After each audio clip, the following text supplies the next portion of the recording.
नमस्कार। आज इस वीडियो में हम कक्षा 12वीं की पुस्तक आरोह भाग 2 के पाठ 15 चार्ली चैपलिन यानी हम सब के बारे में पढ़ेंगे। जैसे कि पाठ के नाम से ही आप लोगों को ज्ञात हो रहा होगा, यहाँ जो बात की जा रही है वो चार्ली चैपलिन के ऊपर ये पाठ है। और यानी हम सब, यानी इस पाठ के माध्यम से बताया गया है कि चार्ली चैपलिन जैसा जो व्यक्तित्व है वो हम सब में भी विद्यमान होता है, और किस तरीके से विद्यमान होता है वो हम इस पाठ के माध्यम से समझ पाएंगे। और इसका एक संक्षिप्त सा परिचय सबसे पहले हम जान लेते हैं कि इस पाठ में एक्चुअल में है क्या। इस अध्याय में तो हास्य फिल्मों के महान अभिनेता और निर्देशक चार्ली चैपलिन पर लिखे गए इस पाठ में लेखक ने चार्ली के कलाकर्म की कुछ मूलभूत विशेषताओं को एक रेखांकित किया है। जैसे तो सबसे पहले मैं यही बता दूं, चार्ली चैपलिन बोलते ही हमारे माइंड में एक इमेज आ जाती है जिसने वाइट और ब्लैक लाइंस वाले कपड़े पहन रखे हैं। ठीक है, उसने बहुत वाइट मेकअप कर रखा है, उसकी छोटी सी जो है मूछें है, उसने एक ब्लैक कैप पहन रखी है और वो साइलेंट एक्शन करता है, कोई बोलता नहीं, वो डायलॉग्स नहीं देता। ठीक है, हमारे सामने चार्ली चैपलिन बोलते ही एक इमेज छवि जो है सामने प्रकट हो जाती है।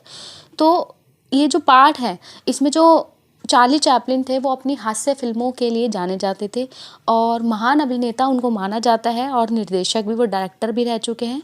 और उन्हीं के ऊपर लिखे गए इस पाठ में लेखक ने चार्ली चैपलिन के जो काम हैं, जो कला के लिए उन्होंने अपना काम किया है, उनकी ही कुछ मूलभूत विशेषताओं को रेखांकित किया है। उनकी ही कुछ विशेषताएं जो रही हैं जिसकी वजह से उन्हें प्रसिद्धि प्राप्त हुई, उन सभी चीज़ों को इस पाठ में जो लेखक है विष्णु खरे जी, उन्होंने यहाँ पर रेखांकित किया है।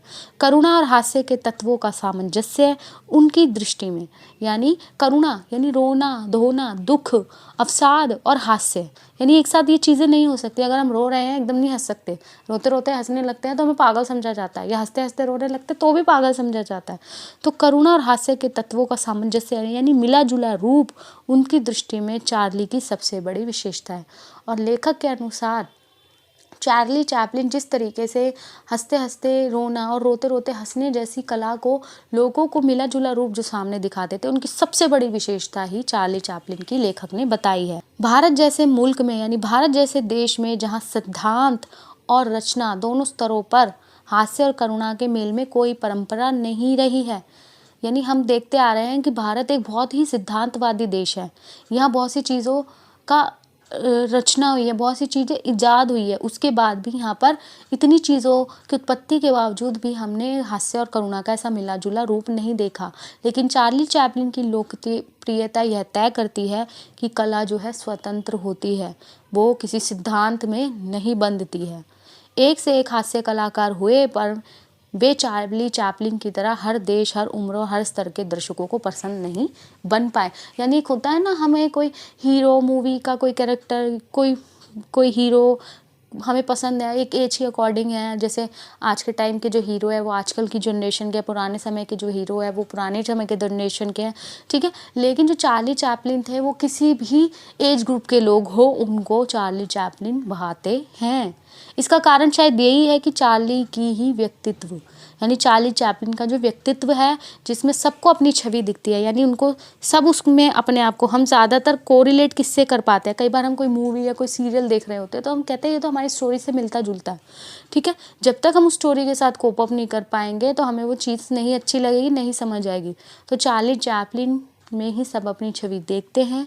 वे किसी भी संस्कृति को विदेशी नहीं लगते, और वो किसी भी संस्कृति के हो वो उनको अलग नहीं लगते हैं।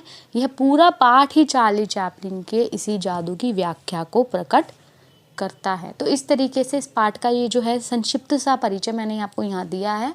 अब हम बिना किसी देरी के इस पाठ के सार की ओर बढ़ेंगे, और यही कहूँगी अध्याय को अच्छे से समझने के लिए छात्रों वीडियो को पूरा ज़रूर देखा कीजिए। ये नहीं कि अगर ये मेरा वीडियो है तो ऐसा नहीं, हमने थोड़ा सा देखा, आपका इंटरेस्ट बिल्ड नहीं हुआ तो चलो ठीक है हम किसी और की वीडियो उठाकर देख लेते हैं।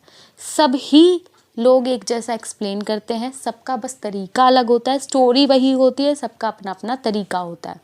तो सबसे पहले यही कहूँगी, अगर आप किसी की भी वीडियो देख रहे हो, मैं ये नहीं कह रही आप सिर्फ मेरी वीडियो देखो, आप जिस किसी की भी वीडियो देख रहे हो, अगर आपने स्टार्ट किया है तो उसको पूरा ज़रूर देखें। और साथ ही साथ हम यही कहेंगे कि वीडियो अच्छा लगे तो लाइक कमेंट व शेयर ज़रूर कीजिए और आगे और भी इसी तरीके से नोटिफिकेशंस को पाने के लिए चैनल को सब्सक्राइब करना ना भूलिए।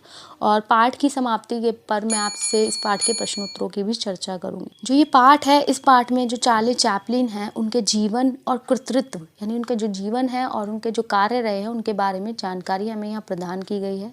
चार्ली की जो पहली फिल्म थी मेकिंग अ लिविंग थी, उसे 75 वर्ष पूरे हो गए हैं और चार्ली की जन्म शताब्दी भी मनाई गई है। चार्ली अपने देश की सीमाओं को लांघकर भारत के लाखों बच्चों को हंसा रहा है। देश की सीमाओं को लांघकर ऐसा नहीं है कि वो वहाँ छोड़ कर स्टेज शोज कर रहे हैं। इसका मतलब ये है कि उन्होंने अपने कार्य से ही अपना ऐसा एक सिक्का जमा लिया है कि वो किसी भी देश के, किसी भी समुदाय के लोग हों, किसी भी तरह के लोग हों, उन सभी को चार्ली चैपलिन पसंद है और सब उनकी जो मूवीज़ है उनके ऊपर हंसते हैं। टेलीविज़न और वीडियो के दर्शक उसे घड़ी सुधारते या जूते खाने की कोशिश करते देख रहे हैं। चैपलिन की कुछ ऐसी ही फिल्में या प्रयोग नहीं की गई रीलें भी हैं, यानी चार्ली चैपलिन की ऐसी बहुत सी फिल्में भी हैं जिनको अभी तक प्रयोग नहीं किया गया है, यानी अभी तक उनके बारे में जानकारी नहीं मिली है और इनके बारे में कोई जानता भी नहीं है। अभी चैपलिन पर अगले 50 वर्षों में भी बहुत कुछ कहा जाएगा, यानी अभी तक चार्ली चैपलिन को कोई पूरी तरीके से नहीं जान पाया है। अभी 50 साल और लगेंगे उन्हें जानने में। चार्ली की फिल्में भावनाओं पर टिकी हुई हैं और बुद्धि पर नहीं। जो चार्ली चैपलिन हैं, यहाँ कहा गया है लेखक द्वारा कि जो उनकी फिल्में हैं वो भावनाओं पर जुड़ी हुई हैं, यानी वो बुद्धि पर नहीं जुड़ी हुई, वो आपको मन से जोड़ती हैं। उनकी कुछ फिल्में हैं Metropolis, cabinet of doctor, Caligari, the Roman seal, last year in Marienbad, the sacrifice उच्च स्तर के दर्शक चाहती है। और ये जो इनकी सभी फिल्में हैं ये एक हाई लेवल के जो दर्शक हैं वो चाहती है, यानी ये हर कोई ऐसी फिल्मों की स्टोरी नहीं समझ सकता। चार्ली की फिल्मों का यह एक चमत्कार ही है कि उन्हें पागल खाने के मरीजों, विकल मस्तिष्क लोगों से लेकर आइंस्टाइन जैसे प्रतिभावान भी लोग देखते थे और रसास्वादन करते थे। और यहाँ बताया जा रहा है कि चार्ली चैपलिन एक ऐसे कलाकार थे जिनको ना सिर्फ पागल खाने के मरीज़ और जो मानसिक रूप से बीमार है और जो आइंस्टाइन है यानी जो मानसिक रूप से सबल है, यानी जो मानसिक रूप से कमज़ोर है और जो मानसिक रूप से स्ट्रॉन्ग है, हर तरीके का तबका, हर तरीके के प्रतिभावान लोग चार्ली चैपलिन की रचनाओं को देखकर एंजॉय करते थे। चैपलिन ने ना सिर्फ फिल्म कला को लोकतांत्रिक बनाया, लोकतांत्रिक डेमोक्रेटिक, यानी उन्होंने सिर्फ फिल्म जगत को ही लोकतांत्रिक नहीं बनाया बल्कि वर्ण व्यवस्था को भी तोड़ा। वर्ण व्यवस्था आप यहाँ जानते हैं, यानी उनकी फिल्मों में एक मैसेज भी है। ये नहीं है कि सिर्फ वो लोगों को एंटरटेन कर रही है, वो लोगों के अंदर जो गलत धारणा है उनको भी तोड़ रही है और मैसेज कन्वे कर रही है। चैपलिन भीड़ का वह बच्चा है जो इशारे से बता देता है कि राजा भी उतना ही नंगा है जितना मैं हूँ, और भीड़ हंस देती है। राजा भी उतना नंगा है, यहाँ पर एक व्यंग्य कहा गया है कि यहाँ पर जो चार्ली चैपलिन की खासियत के बारे में बात की जा रही है कि वो बिना कुछ कहे सामने वाले के बारे में भी बता देते हैं और उसको उसकी हैसियत या हम एक तरीके से कह सकते हैं औकात बता देते हैं कि जो मैं वो हूँ वही वो है, चाहे वो फिर भी राजा क्यों ना कहला रहा हो। कोई भी शासक या तंत्र जनता द्वारा अपने ऊपर हंसना पसंद नहीं करता, और कोई भी शासन तंत्र हो, शासन तंत्र ही क्यों ना हो, कोई भी व्यक्ति क्यों ना हो, आप देखते हो कोई भी पार्टी या शासन तंत्र अपने ऊपर खुद नहीं हंस सकता या कोई भी व्यक्ति अपने ऊपर नहीं हंस सकता, तो कोई भी अपने ऊपर हंसना पसंद नहीं करता, ठीक है। लेकिन जो चार्ली चैपलिन का व्यक्तित्व है वो यही उजागर करता है, वही यही दर्शाता है कि जो चैपलिन है वो अपने ऊपर भी हंसने का दम रखते हैं। आगे बात की जा रही है चार्ली चैपलिन की माँ के बारे में, जो चार्ली की माँ है वो एक परित्यक्ता थी। परित्यक्ता यानी एक ठुकराई हुई औरत थी और दूसरे दर्जे की अभिनेत्री थी, और एक वो भी अच्छे लेवल की एक्ट्रेस थी। चार्ली को अपने जीवन में पूंजीवादी और सामंतशाही से काफ़ी संघर्ष करना पड़ा था, और उन्हें अपने जीवन में पूंजीवादी यानी पैसे वाले लोगों से और जो डोमिनेट करते हैं उन लोगों से काफ़ी कुछ सहना पड़ा था। इस दौरान उन्हें जो जीवन मूल्य मिले यानी जो भी मॉरल वैल्यूज़ मिली वह उनकी करोड़पति हो जाने के बावजूद अंत तक थे, यानी वो बहुत ही डाउन टू अर्थ थे। ऐसा नहीं है बहुत ज़्यादा रिच हो गए, पैसा आ गया तो सारी अपनी वैल्यूज़ को भुला दिया, नहीं, उनके साथ वो अंत तक रही। वे अपनी नानी की ओर से खानाबदोशों से जुड़े हुए थे। खानाबदोश आप लोग जानते हैं, जो खानाबदोश होते हैं जो एक जगह पे नहीं रहते हैं, इनका कोई ठिकाना नहीं होता, ये भटकते रहते हैं, उनको खानाबदोश कहा जाता है। तो उनकी नानी के ज़रिए वो खानाबदोशों से जुड़े थे और इसने उन्हें घुमंतू चरित्र बना दिया। और घुमंतू जो प्रवृत्ति थी वो चार्ली में उनकी नानी की बदौलत आई। चार्ली पर कई फिल्म समीक्षकों और विद्वानों को कुछ नया लिखना कठिन होता जा रहा है। समीक्षक आप जानते हैं जो क्रिटिसाइज़ करते हैं, कुछ अच्छा या कुछ बुरा कहते हैं। तो चार्ली के ऊपर कुछ कहना, कुछ नया लिखना बहुत ही ज़्यादा कठिन होता जा रहा है। यह कहना कि वे चार्ली में खुद को देखते हैं दूर की कौड़ी लाना है। दूर की कौड़ी यानी वो कहीं भी चार्ली के समीप भी, समकक्ष भी नहीं प्रतीत होते, यानी उनके समान वो कहीं भी दूर तक प्रतीत नहीं होते हैं। लेकिन जैसा चार्ली वे देखते हैं वह उन्हें जाना पहचाना लगते हैं। लेकिन वो चार्ली चैपलिन को जैसा देखते हैं वो उन्हें जाना पहचाना लगता है। बचपन की 2 घटनाओं ने चार्ली पर गहरा प्रभाव डाला था। अब यहाँ पर 2 इंसिडेंट के बारे में बात की जा रही है चार्ली के, कि बचपन में 2 इंसिडेंट ऐसे हुए जिनकी वजह से उनकी लाइफ में बहुत इफेक्ट पड़ा उन घटनाओं का। पहला इंसिडेंट है कि एक बार जब वे बीमार थे तब उनकी माँ ने उन्हें ईसा मसीह का जीवन बाइबल से पढ़कर सुनाया था। ईसा के सूली पर चढ़ने के प्रकरण तक आते आते माँ और चार्ली दोनों रोने लगे थे। ठीक है, ये पहला उनका इंसिडेंट है कि उन्होंने जब ईसा मसीह के जीवन के बारे में जाना तो वो बहुत ज़्यादा इमोशनल हो गए, भावुक हो गए और वो कहीं ना कहीं अपने आप को वहाँ से कोरिलेट करने लगे। दूसरा इंसिडेंट है कि बालक चार्ली उन दिनों एक ऐसे घर में रहते थे जहाँ से कसाई खाना दूर नहीं था। कसाई खाना यानी बूचड़ खाना जिसे कहा जाता है, जहाँ जानवरों को लाकर काटा जाता है। यानी चार्ली ऐसी जगह रहते थे जहाँ पर जानवरों को काटा जाता था। अब जो चार्ली था वो क्या था, वह रोज सैकड़ों जानवरों को वो लाते ले जाते दिखता था। एक बार एक भेड़ किसी तरह जान छुड़ाकर भाग निकली। यानी जो उसका घर था एक कसाई खाने के पास था जहाँ पर जानवरों को काटा जाता है और वहाँ पर डेली जानवरों को लाया ले जाया जाता था। तो ऑब्वियस ही बात है, एक छोटे से बच्चे के मन पे क्या इफेक्ट उन चीज़ों का पड़ता ही होगा। और एक बार क्या हुआ, एक भेड़ थी जो वहाँ से किसी तरह वहाँ से जान छुड़ाकर निकली, भागी। उसे पकड़ने वाला कई बार फिसल कर गिरा और जो उसको पकड़ रहा था भेड़ को, वो कई बार जो है फिसल कर गिरा। पूरी सड़क उस पर ठहाके लगाने लगी। यानी यहाँ 2 भावनाएं जो है मिली जुली हैं, 2 रस हैं हमारे। जैसे कि हम हिंदी में रस पढ़ते हुए आ रहे हैं, रस आप लोग जानते हैं, हमारे इमोशंस जो होते हैं, हमारे जो भाव होते हैं जो 11 प्रकार के होते हैं। तो उसी तरीके से यहाँ पर भी 2 रसों की बात हो रही है, यहाँ 2 इमोशंस की बात हो रही है। कि एक तो इंसिडेंट है कि एक जानवर अपनी जान बचाने के लिए वहाँ से भाग रहा है, तो उसके अंदर हमें उसको देखकर करुणा उत्पन्न होती है, ठीक है, उसके अंदर भय है। और दूसरा इंसिडेंट है कि वो आदमी गिरता पड़ता हुआ जा रहा है, वो उसको पकड़ रहा है, तो वहाँ पर वो गिर रहा है, तो इसी वजह से लोग जो है हंस पड़े हैं। तो यहाँ करुणा प्लस हास्य रस 2 मिलकर जो है एक मिला जुला रूप यहाँ पर बना रहे हैं। आखिरकार उस गरीब जानवर को पकड़ लिया गया और कसाई के पास ले जाने लगे। चार्ली भेड़ के संभावित भविष्य को देखकर कि उसके साथ क्या होगा रोने लगा। वह माँ के पास दौड़ा और बोला, उसे मार डालेंगे, उसे मार डालेंगे। चार्ली ने ये सब बातें अपनी आत्मकथा में लिखा है। इस घटना ने उनकी भावी फिल्मों की भूमिका तय कर दी थी। त्रासदी और हास्योत्पादक तत्वों का मेल, यानी इस इंसिडेंट ने उनके जीवन में जो एक उनका कंटेंट था वो रेडी कर दिया था कि वो किस तरीके की स्टोरीज लिखेंगे, किस तरह की फिल्में बनाएंगे जिसमें हास्य और त्रासदी की, किसी तरह की कोई त्रासदी किसी के ऊपर आई है, उनका मिला जुला रूप वो अपनी रचनाओं में दिखाएंगे। जीवन में हर्ष और विषाद आते रहते हैं, यानी खुशी और दुख आते रहते हैं। करुणा का हास्य में बदल जाना एक ऐसे रस सिद्धांत की मांग करता है जो भारतीय परंपराओं में नहीं मिलता। यानी हम उदाहरण लेकर चलते हैं कि करुणा में हास्य, कि हम रोते रोते हंस पड़े। अगर मान लीजिए किसी के घर में भगवान ना करे किसी की कोई डेथ हो जाती है और कोई बहुत बुरी तरीके से रो रहा और एकदम से वो रोता रोता हंसने लग जाए, तो हम उसको कहेंगे मूर्ख है, वो पागल है। मे भी वो हो सकता है कि वो रोता रोता उस इंसान को याद कर रहा, उसके कुछ अच्छे पलों को याद कर रहा, जिसको सोच कर उससे हंसी आ गई। तो यहाँ पर जो करुणा और जो हास्य में जो दुख का खुशी में बदल जाना एक ऐसे रस सिद्धांत की मांग करता है। यानी एक अलग तरह का ही रस का सिद्धांत कहा जाएगा जिसमें ये दोनों का मिला जुला रूप है।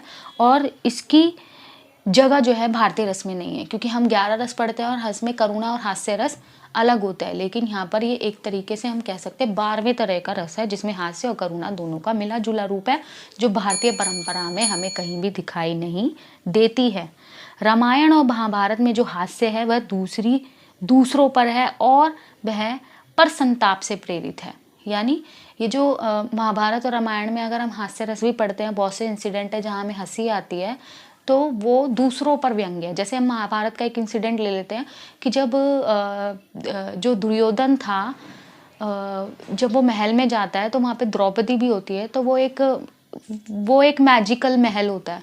तो उसमें क्या होता है, उसको वो लगता है फ्लोर जो है वो फ्लोर है, वो मैजिक नहीं है, बट वो मैजिक वो पानी का बना हुआ एक ऐसा होता है, उसको ऐसे डेकोरेट कर रखा होता है वो पानी के ऊपर, कैसे लगता है वो फ्लोर है, वो ज़मीन है, और दुर्योधन क्या है उस पर चलने लगता है, जिसकी वजह से वो पानी में गिर जाता है।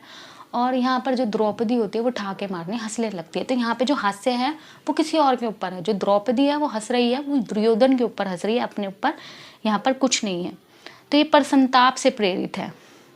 जो करुणा है वह अक्सर सद्वृत्तियों के लिए और कभी कभी दुष्टों के लिए, और जो करुणा कभी कभी उत्पन्न होती है अच्छे व्यक्तियों के लिए और कभी कभी दुष्टों के साथ भी उत्पन्न होती है। संस्कृत नाटकों में जो विदूषक है वह राज व्यक्तियों से कुछ ऐसी बदतमीजी अवश्य करता है, किंतु उसमें करुणा और हास्य का सामंजस्य उसमें नहीं है। यानी जो संस्कृत नाटकों में जो कैरेक्टर है वो राज व्यक्तियों के साथ कुछ ना कुछ बदतमीजियाँ करता है, लेकिन उसमें करुणा और हास्य रस कहीं भी मिला जुला रूप नहीं है। अपने ऊपर हंसने और दूसरों में भी वैसा मादा पैदा करने की शक्ति भारतीय विदूषक में कमी नजर आती है। कि अपने ऊपर हंसना, ठीक है, आज के टाइम में तो बहुत फिल्में बनने लग गई हैं, लेकिन पुराने समय में भी ऐसा कंटेंट नहीं था कि अपने ऊपर हंसना और दूसरों को भी प्रेरित करना, तो ये भारतीयों में नहीं है।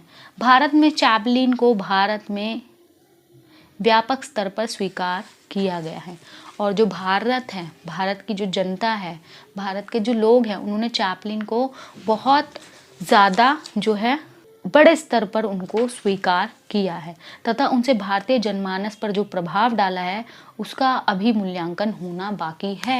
यानी अभी तक इसके ऊपर किसी तरह का कोई मूल्यांकन नहीं हुआ है कि भारतीय जनता पर चैपलिन की रचनाओं का किस तरह का इफेक्ट पड़ा है, किस तरह का प्रभाव पड़ा है। हास्य करुणा में बदल जाता है और करुणा हास्य में परिवर्तित हो जाती है। हमारे समाज में इन्हें गिने लोगों को अमिताभ बच्चन या दिलीप कुमार कहकर ताना दिया जाता है, लेकिन कभी भी व्यक्ति को परिस्थितियों का औचित्य देते हुए चार्ली या जॉनी वॉकर कह दिया जाता है।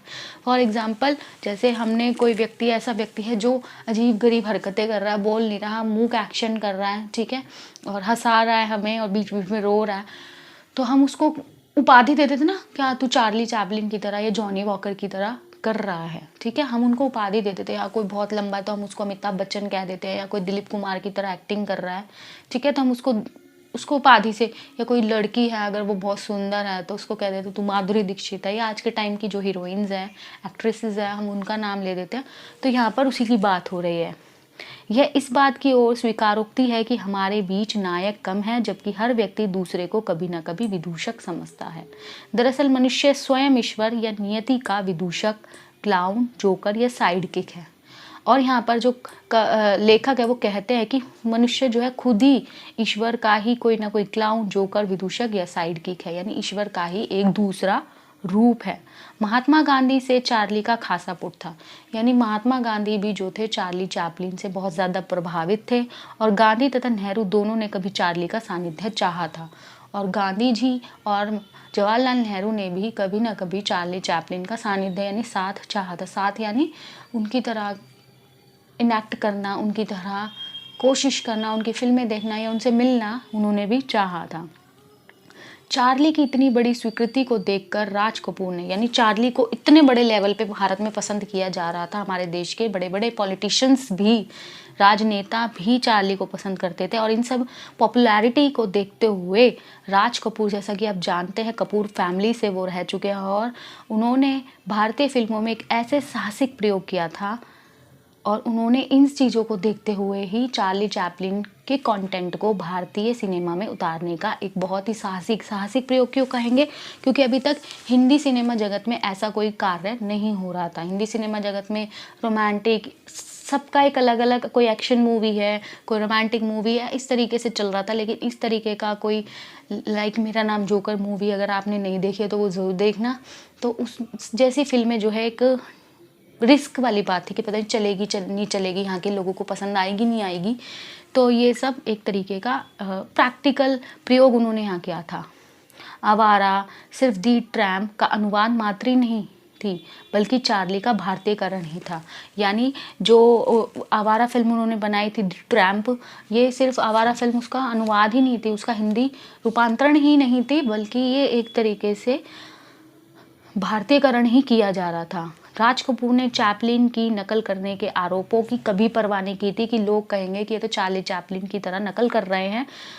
राज कपूर की फिल्मों में आवारा और श्री 420 से पहले फिल्मी नायकों पर हंसने की और स्वयं नायकों के अपने हंसने की परंपरा नहीं थी, और इन दो फिल्मों से पहले भारतीय परंपरा में ऐसा कोई भी एक्सपेरिमेंट नहीं हुआ था और राज कपूर साहब ने शुरू किया था। 1953-57 के बीच राज कपूर चैपलिन के युवा अवतार का रूप ले रहे थे।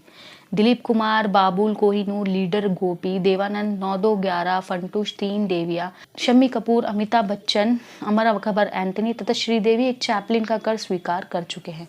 स्वीकार करना चैपलिन का कि इनकी फिल्मों में सब चीज़ें हम देख सकते हैं। अगर आपको मैंने जिन फिल्मों के नाम लिए हैं, एक बार आप गूगल पर सर्च करके देखना या इन मूवीज़ को देख के देखना, आप कोशिश करना समझने की। चार्ली, सबसे पहले तो अगर आप ये स्टोरी पढ़ रहे हो, आप ये कहानी पढ़ रहे हो, तो आपको पता होना चाहिए चार्ली चैपलिन कौन है, चार्ली चैपलिन किस वजह से फेमस थे।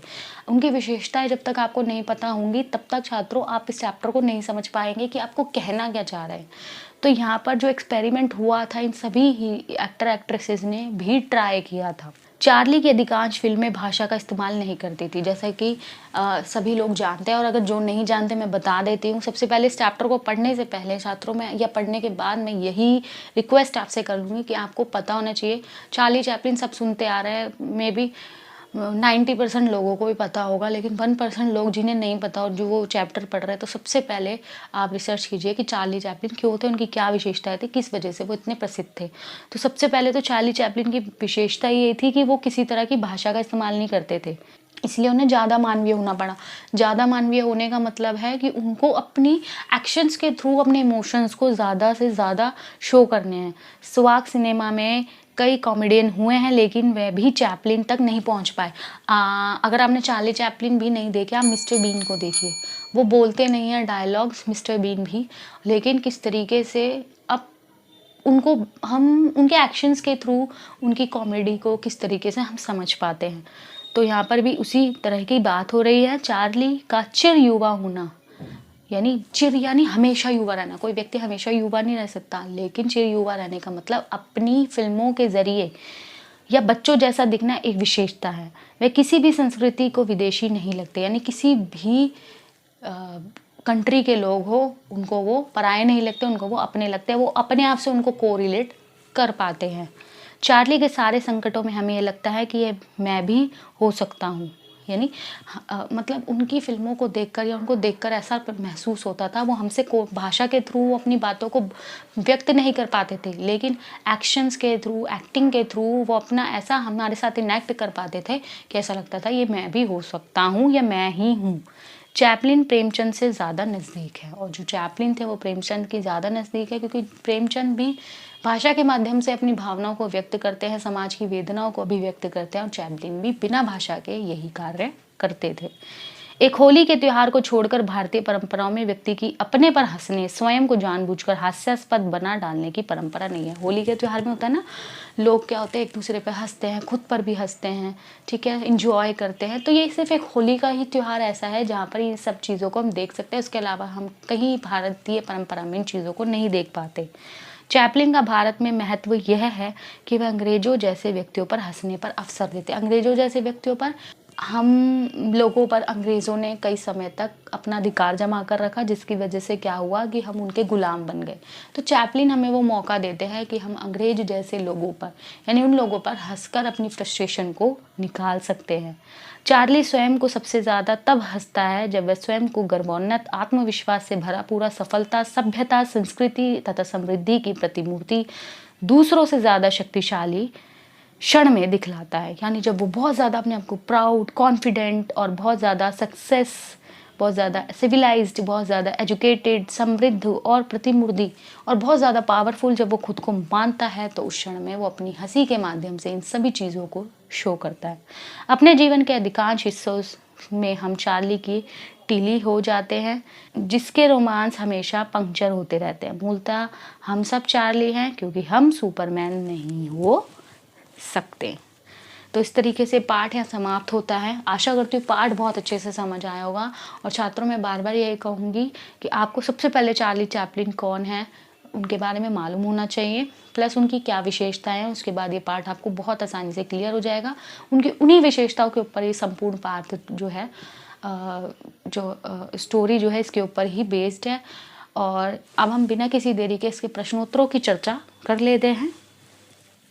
प्रश्न 1 है, लेखक ने ऐसा क्यों कहा कि अभी चैपलिन पर करीब 50 वर्षों तक काफ़ी कुछ कहा जाएगा। तो लेखक कहता है कि अभी चैपलिन पर 50 वर्षों तक काफ़ी कुछ और कहा जा सकता है, क्योंकि जिस प्रकार विकासशील देशों में जनसंचार साधनों का प्रचार हो रहा है, जैसे टेलीविज़न, वीडियो आदि, इन माध्यमों के फलस्वरूप जो चार्ली चैपलिन की फिल्में देखने वाला एक नया दर्शक वर्ग का उदय हो रहा है। इसी प्रकार चैपलिन की कुछ ऐसी रीलें या फिल्में हैं जिनके संबंध में किसी को कुछ अभी भी ज्ञात नहीं हुआ है, उन्हें भी देखने योग्य बनाया जा सकता है। वही पश्चिमी देशों में चार्ली चैपलिन को बार बार पुनर्जीवित किया जाता है। हमेशा उन्हें किसी अन्य आयाम से देखकर उन पर विचार किया जाता है। यानी इसका मतलब यही है कि अभी उनके ऊपर रिसर्च चल रही है और अभी बहुत कुछ उनके बारे में जानना बाकी है। अभी हमने उनके बारे में एक तरीके से कुछ परसेंट ही जाना है और अभी बहुत कुछ उनके बारे में जानना है, जिसके लिए अभी हमें 50 वर्ष और लगेंगे। प्रश्न 2 है, चैपलिन ने न सिर्फ फिल्म कला को लोकतांत्रिक बनाया। लोकतांत्रिक जैसा कि मैंने आपको एक्सप्लेनेशन में बताया था कि डेमोक्रेटिक, ठीक है, जिसपे सबका अधिकार हो, किसी एक फैमिली या किसी एक कंटेंट के ऊपर निर्भर ना हो, जिसमें हर तरह की फिल्में, हर तरह के लोग हो, बनाया, बल्कि दर्शकों की वर्ग तथा वर्ण व्यवस्था को तोड़ा। इस पंक्ति में लोकतांत्रिक बनाने का और वर्ण व्यवस्था को तोड़ने का क्या अभिप्राय है? क्या आप इससे सहमत हैं?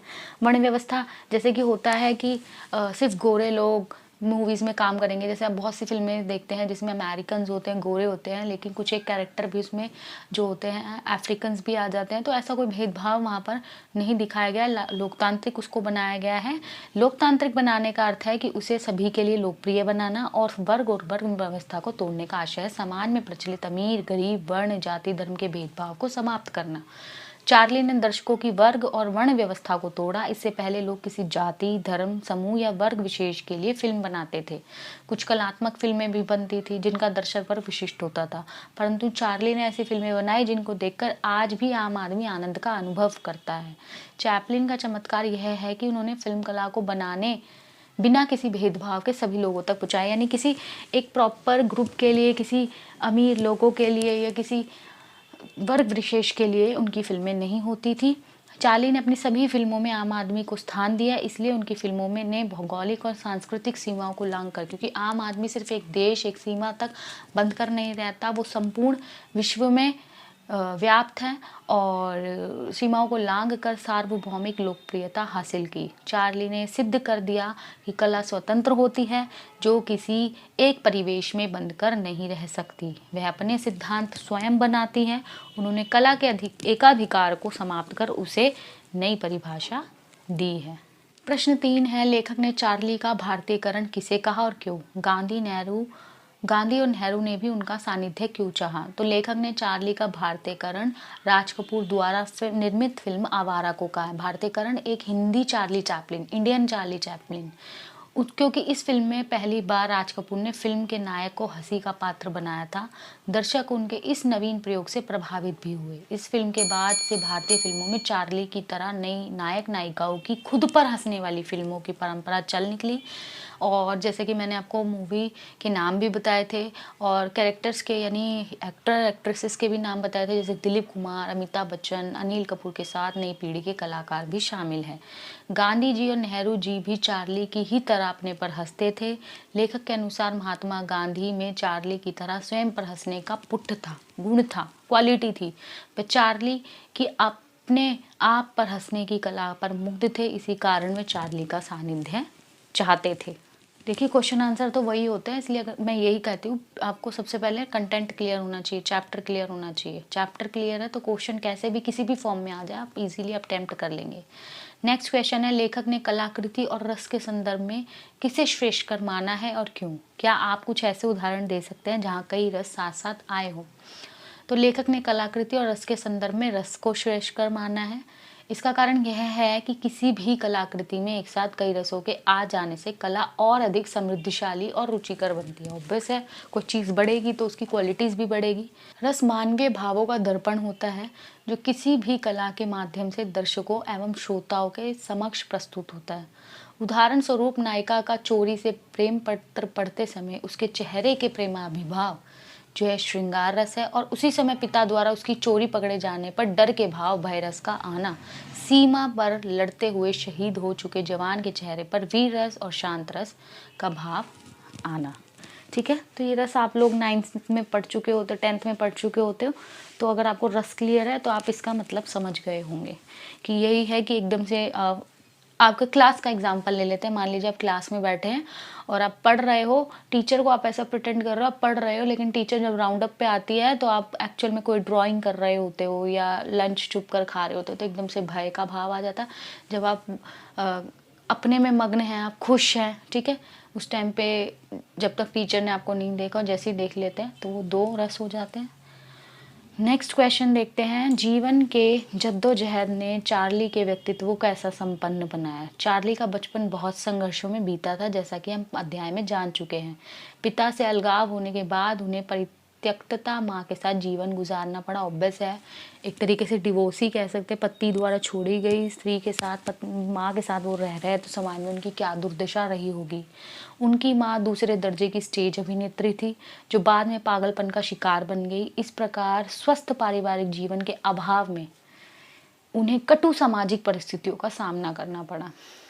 साम्राज्यवाद, पूंजीवाद तथा सामंतशाही से मगरूर समाज द्वारा ठुकराया जाना तथा बार बार उनका तिरस्कार करना, इन जटिल और विपरीत परिस्थितियों ने चार्ली को एक घुमंतु चरित्र बना दिया। उन्होंने बड़े लोगों की सच्चाई अपनी आंखों से देखी तथा अपनी फिल्मों में उनकी गरिमामयी दशा दिखाकर उन्हें हंसी का पात्र बना सके। यानी उन्होंने ऐसे लोगों को अपनी कहानी में हंसी का पात्र बनाया जिन्होंने उनके साथ गलत किया था, उनका शोषण किया था, उनका तिरस्कार किया था। अगला प्रश्न है, चार्ली चैपलिन की फिल्मों में निहित त्रासदी, करुणा, हास्य का सामंजस्य भारतीय कला और सौंदर्य शास्त्र की परिधि में क्यों नहीं आता?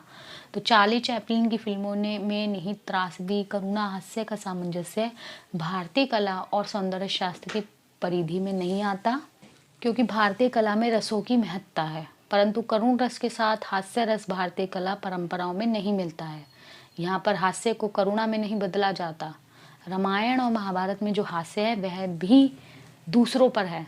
संस्कृत नाटकों में विदूषक है, वह राजव्यवस्था के व्यक्तियों से कुछ परिहास अवश्य करते हैं, किंतु करुणा और हास्य का सामंजस्य भी उसमें नहीं दिखाई पड़ता है।